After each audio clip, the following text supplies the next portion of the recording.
Hey, what's going on? Dive in here with the PT Entrepreneur Podcast, and today we're talking about how big clinical months might end up kicking your butt later in the year. So what I want to address is cash flow management. And I've seen this scenario now a handful of times with reactivation campaigns that we have people running that are successful. They're great. They generate revenue for their clinic. But there's a really important caveat to this where you really need to understand the management of the cash that's coming into your business. So I'm going to give you a really simple scenario and something that you need to think about if you have these big month fluctuations. And in particular, this can happen if you are doing a lot of prepaid services as well. So let's say that you have a month where you have a lot more new patient volume than normal and a lot more people prepaying for services. So they're prepaying for the packages they have versus spreading them out. Well, what happens is you have this big cash flow spike. The same thing happens if you do a reactivation campaign. So let's say that you reactivate prior customers, they're coming back in, they're pre-purchasing services with you, they're paying up front for it. It can be a great thing for the business, but it needs to be managed correctly.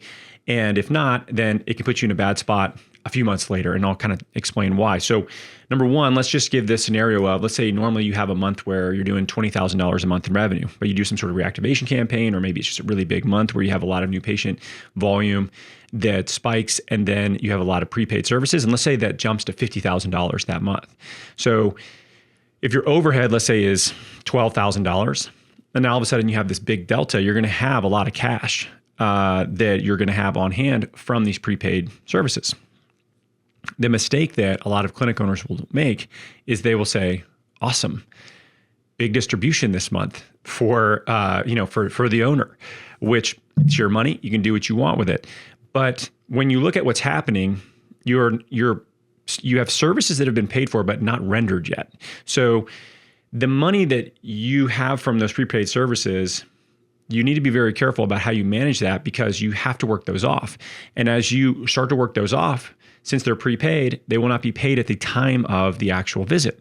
So this is where people can get themselves into a big cash flow crunch and end up with very little money in their account. And then maybe they have to add money back from their personal accounts, and it can get kind of messy as far as your bookkeeping is concerned. So what you want to make sure that you have before you do any sort of distribution with these bigger months or with these reactivation campaigns is you have at least 3 months of cash on hand for your overhead.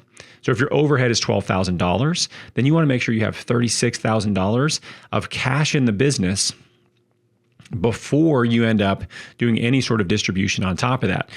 And this is because as you have these later months where people are coming in to use the services that they have prepaid for, you're going to have months where your cash collected is actually going to be lower than it should be if they were paying at the time of visit, but they've already prepaid for it. So if you have this cash buffer, it puts you in a place where as you have slight decreases in your revenue, you're still in a really good, comfortable cash position in the business, and you're managing that prepaid service out so that it ends up evening itself out over a few months or however long it is that you have these services that they've paid for to come back in.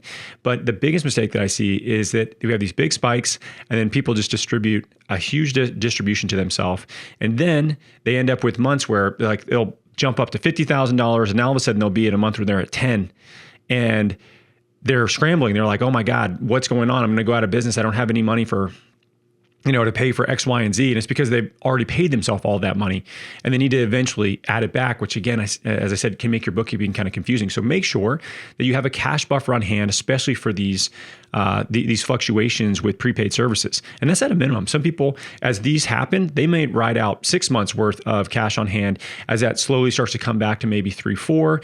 And you just want to make sure you're not distributing a big chunk of money when you just have a big chunk of prepaid services come in. This may sound obvious, but when we're running a business, oftentimes we don't know, cash flow management. Nobody taught you this in school. Nobody taught me this in school. And I know the first time that this happened to me, this is exactly what I did. I literally had a reactivation campaign that I'd never run before. It went well. We had all these prepaid services. It was towards the end of the year. And I distributed a ton of that to myself. And then over the next few months, as people came in to use the services they had paid for, my clinic revenue looked awful. And I started freaking out. I was like, what is going on? Why is this happening? It's because it already prepaid for that, but it already sort of not only spent that money, but I distributed it to myself. So our cash reserves look terrible, ended up having to add money back, and it creates a bit of a mess. So keep that there. It's not yours until you've earned it, and people have come in to actually use those services. And if you do that and you make sure that you have this 3-month buffer, it puts you in a much, much better position because you're able to make decisions based on having the right appropriate amount of money on hand and not necessarily, having zero cash and then scrambling to try to figure out what to do from there. So just remember, prepaid services are great. They can be a huge thing for your business. These cash flow spikes that we see, you need to make sure you're just managing that and understand it's not your money just yet. They've paid you, but you haven't necessarily earned it yet. They have a service that they've paid for, but hasn't been fulfilled yet. So keep kind of that lens as to that cash because it is yours, but you haven't necessarily worked it off yet. That will help you make better decisions, manage cash flow better. And if you can manage cash flow better, put you in a far better position to financially be in a good spot foundationally to run that business, to grow that business, and take you to the next step.